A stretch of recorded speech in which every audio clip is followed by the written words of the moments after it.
समय था 1660 के दशक का। एक 6 साल का बच्चा अपने पिता के साथ जंगल गया था। बच्चे के पिता एक बड़े राजा थे, छत्रपति थे।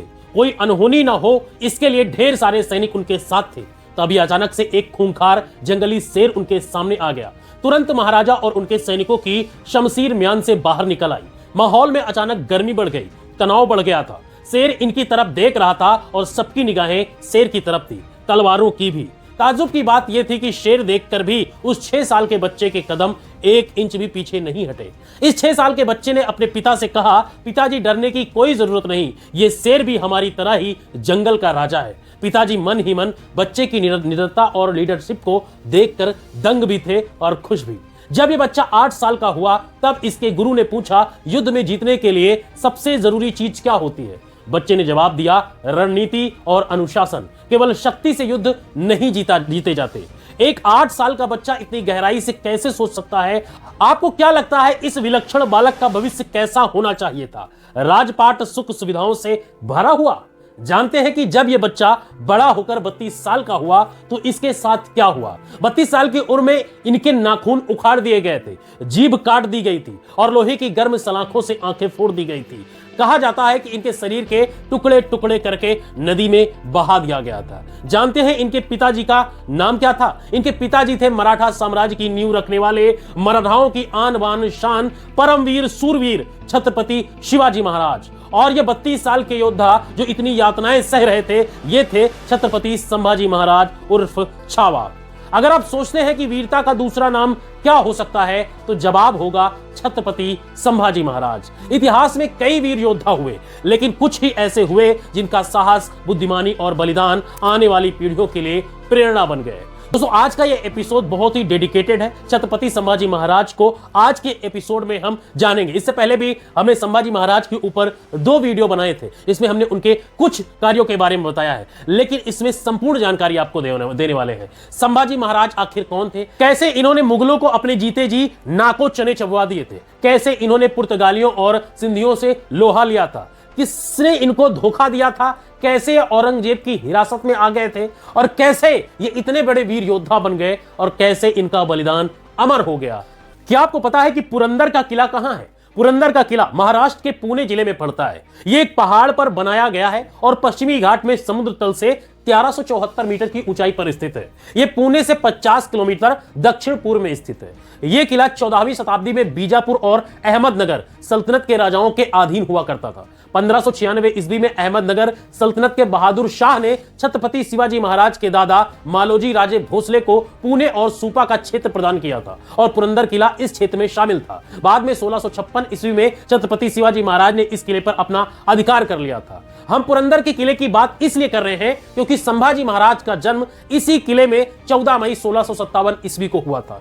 संभाजी महाराज छत्रपति शिवाजी महाराज की पत्नी साईबाई के पुत्र थे। लेकिन क्या आप जानते हैं संभाजी महाराज का बचपन बिल्कुल भी आसान नहीं था। उनकी माता का देहांत तब हो गया था जब वे मात्र 2 साल 4 महीने के थे। उनकी दादी ने उन्हें पाला पोसा और उनकी पर्सनालिटी डेवलपमेंट में उनकी दादी का बहुत बड़ा योगदान भी था। संभाजी की शिक्षा के लिए काशी भट्ट काशी राम शास्त्री को नियुक्त किया गया था और काशी राम शास्त्री नीति शास्त्र, संस्कृति और साहित्य के प्रखंड विद्वान थे।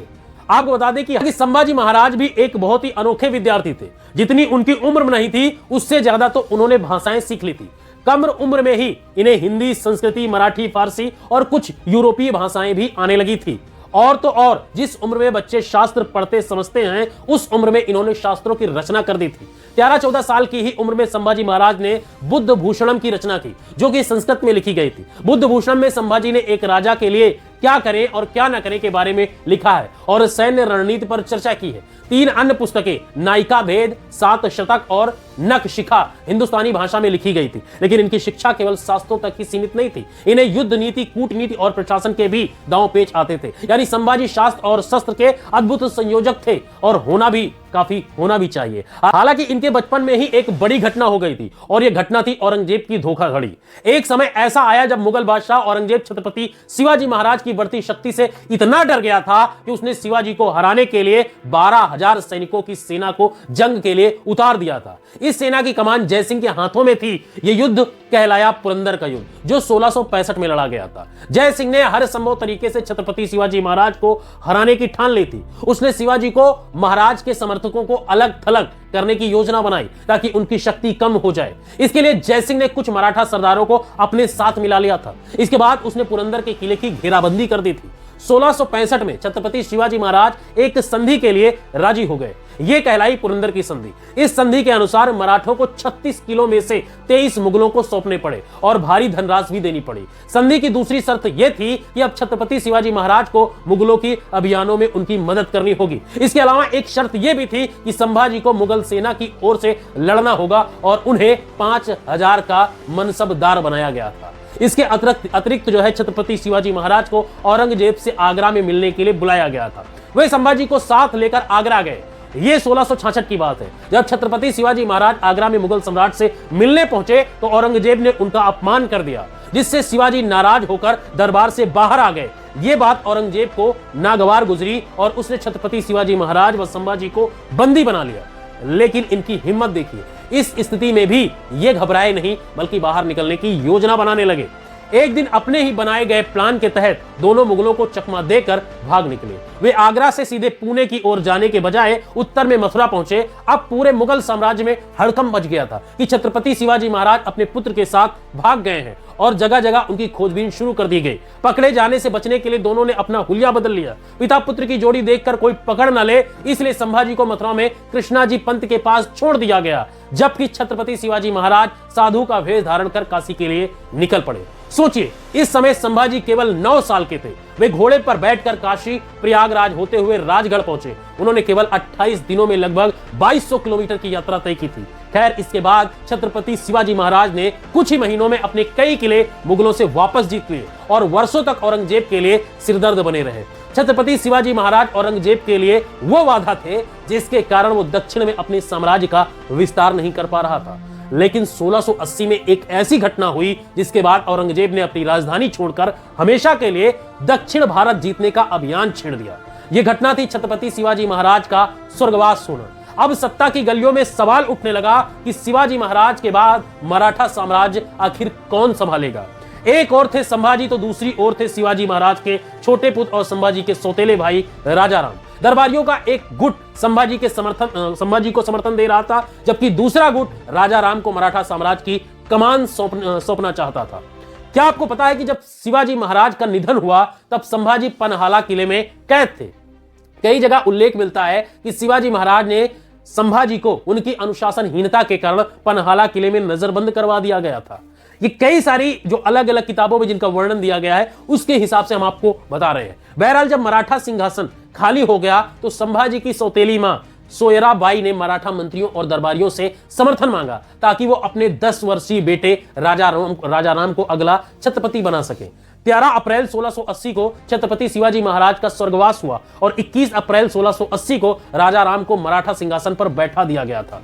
लेकिन जैसे ही संभाजी को इसकी खबर मिली, वे किसी तरह पनहाला किले से भाग निकले और रायगढ़ के किले पर चढ़ाई कर दी। उन्होंने अपने सौतेली मां सोयराबाई को कैद कर लिया। इस तरह अपनी वीरता और प्रशासनिक क्षमता से संभाजी महाराज ने खुद को योग्य साबित किया और स्पष्ट कर दिया कि वही मराठा साम्राज्य के दूसरे छत्रपति बनेंगे।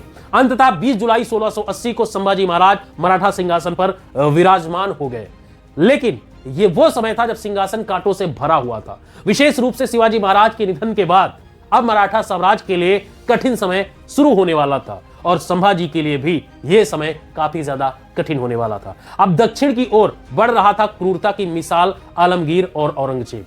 संभाजी महाराज यूं ही छावा नहीं कहलाए। इसके लिए उन्होंने अपने दुश्मनों के खून से अपनी तलवार का अभिषेक करना शुरू कर दिया। मराठा साम्राज्य के इस महान योद्धा ने अपने जीवन काल में कई युद्ध लड़े। गद्दी पर बैठने के 1 साल बाद ही यानी 1681 में संभाजी महाराज का पहला निशाना था बुरहानपुर। यानी अगर बुरहानपुर हाथ में आ गया तो मुगलों को एक बड़ा झटका लगना तय था। संभाजी महाराज ने भी गद्दी नहीं छोड़ी और बता दिया कि अपने पिता के नक्शे कदम पर चलकर मुगलों को नेस्तनाबूद करने वाले हैं। मराठा अक्सर गोरिल्ला छापामार युद्ध नीति से हमला किया करते थे। इसी तरीके से संभाजी महाराज ने भी बुरहान पर अचानक हमला कर दिया। मराठों ने शहर को लूटा, मुगल सरकारी खजाने को खाली कर दिया, यहां तक कि सैनिकों को रसद पहुंचाने वाली लाइन को भी काट दिया। कुल मिलाकर बुरहानपुर हमले ने मुगलों की अर्थव्यवस्था को भारी चोट पहुंचाई थी। हमले की खबर सुनकर औरंगजेब की आंखें लाल हो गई।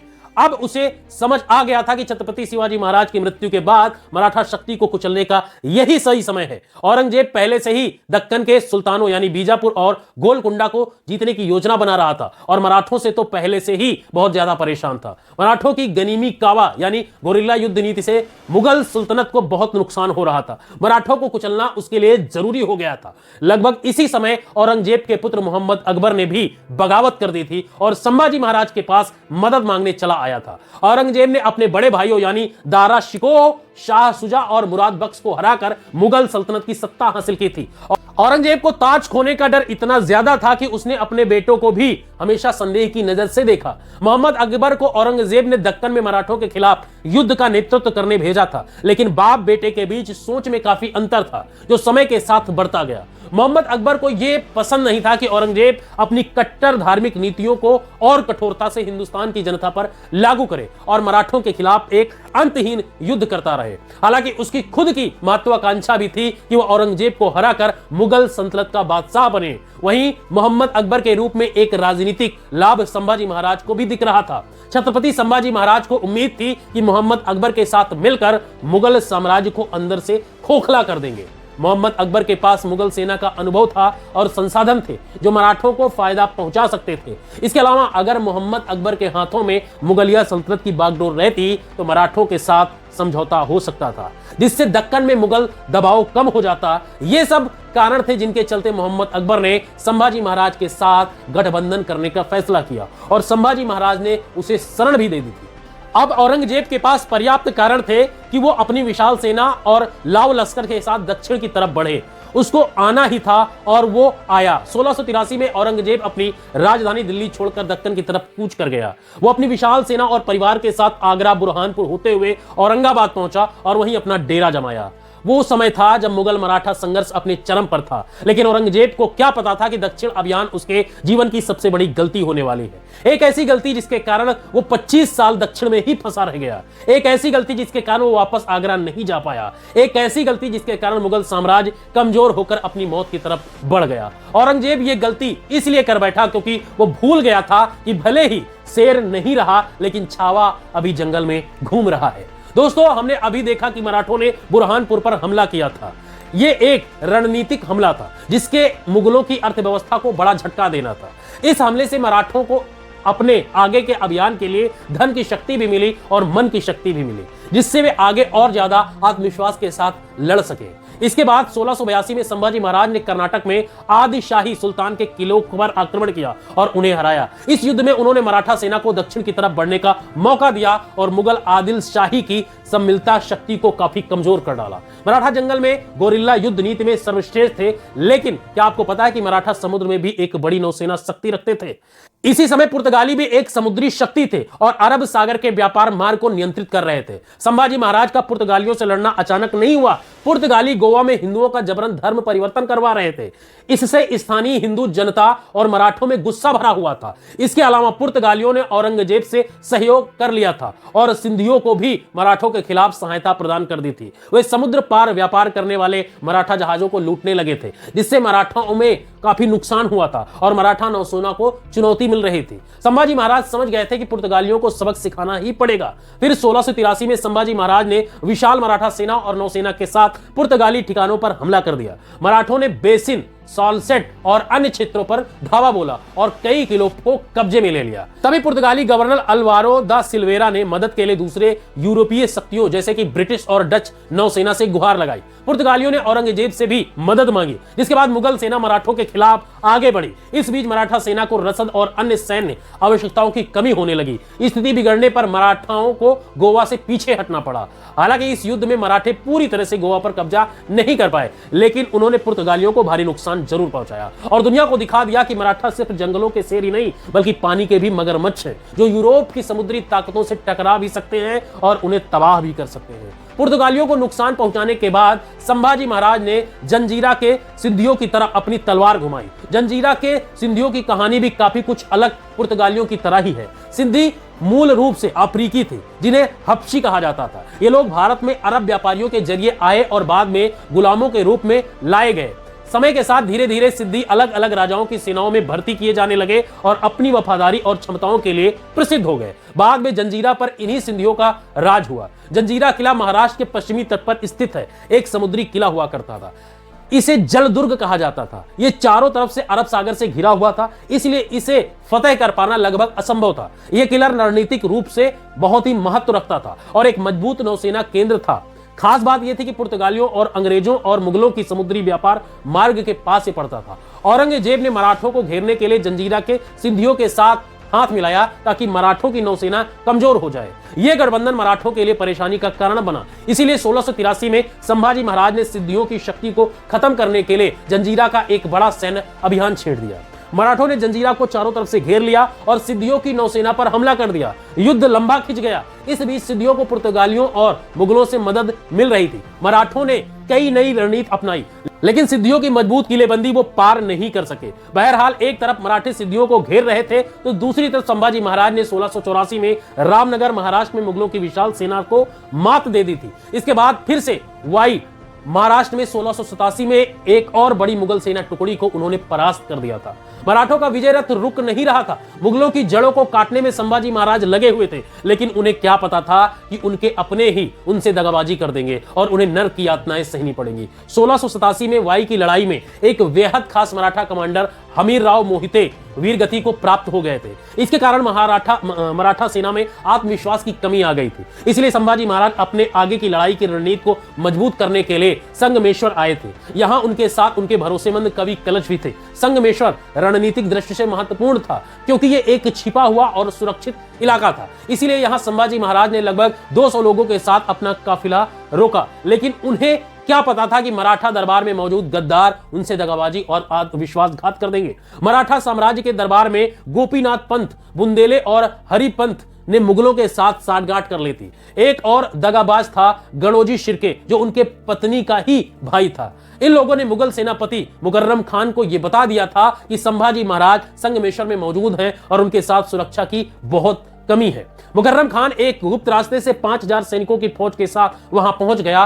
वो रास्ता था जो सिर्फ मराठों को पता था, इसलिए संभाजी महाराज भी इस हमले के लिए तैयार नहीं थे। एक तरफ थी 5000 की फौज और दूसरी तरफ संभाजी मुट्ठी भर सैनिकों के साथ थे। वे लड़े, लेकिन मुकाबला बराबरी का नहीं था। 1 फरवरी 1689 को मुकर्रम खान ने संभाजी महाराज और कवि कलश को बंदी बना लिया। संभाजी महाराज को लोहे की बेड़ियों में जकड़कर वर्तमान अहमदनगर जिले के पेट गांव में बहादुरपुर के किले में ले जाया गया। यहां औरंगजेब ने उन्हें अपमानित किया। औरंगजेब ने संभाजी महाराज को 2 विकल्प लिए, या तो इस्लाम कबूल कर लो और मुगलों के साथ मिल जाओ, या फिर मौत को गले लगा लो। संभाजी महाराज इस्लाम कबूल करने से मना कर दिया।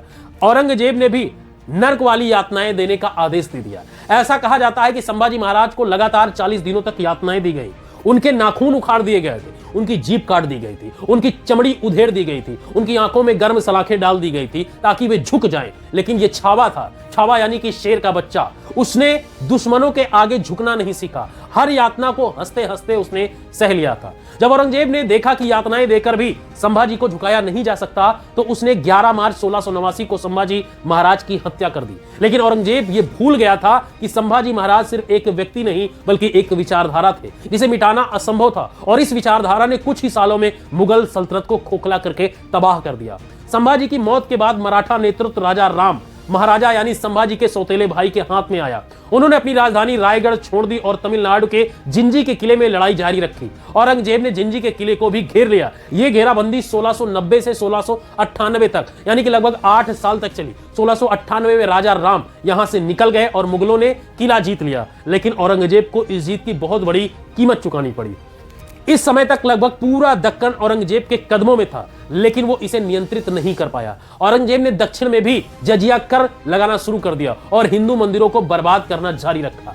इससे स्थानीय जनता में नाराजगी बढ़ती गई। मराठों ने भी हार नहीं मानी। मराठों ने संताजी घोरपड़े और धनाजी जाधव जैसे सेनापतियों के नेतृत्व में गोरिल्ला युद्ध करना शुरू किया। उन्होंने मुगल रसद को काटा, छापे मारे और औरंगजेब को दक्कन से बाहर नहीं निकलने दिया। फिर बाद में 1700 के बाद ताराबाई ने औरंगजेब को चुनौती दे दी और यहीं से शुरू होती है औरंगजेब की बर्बादी की कहानी। इस प्रकार औरंगजेब ने मरते दम तक 1683 से लेकर 1707 तक लगभग 25 साल तक दक्कन में ही बिताए।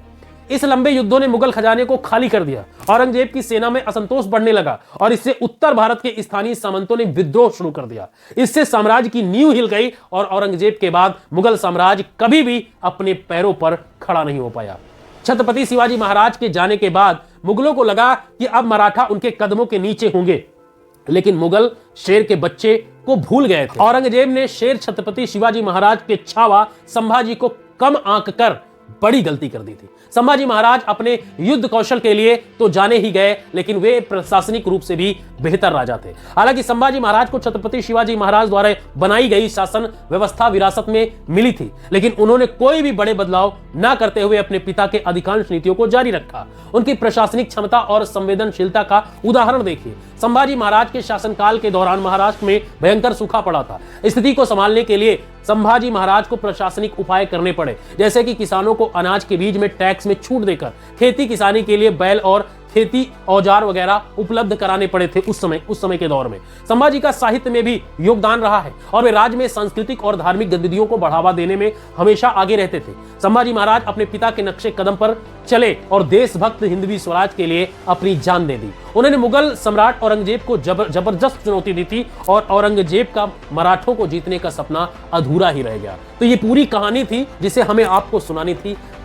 जो फिल्म अभी थिएटर में लगी है, आपने देखा होगा संभाजी महाराज के बारे में, हमने 2 और वीडियो दिए थे, उन्हें आई बटन पे जाकर आप देख सकते हैं। लेकिन ये थी पूरी कहानी संभाजी महाराज की। आखिर शिवाजी के बाद उनके बेटे संभाजी ने पूरी विरासत संभाली और संभाजी के बाद उनके सेनापति और उनके सौतेले भाई ने पूरी कमान संभाली और उसके बाद औरंगजेब इस दुनिया से चला गया और मुगल सल्तनत का अंत भी यही से होता है। फिलहाल इस वीडियो में इतना ही, मिलते हैं नए वीडियो में, तब तक के लिए जय हिंद।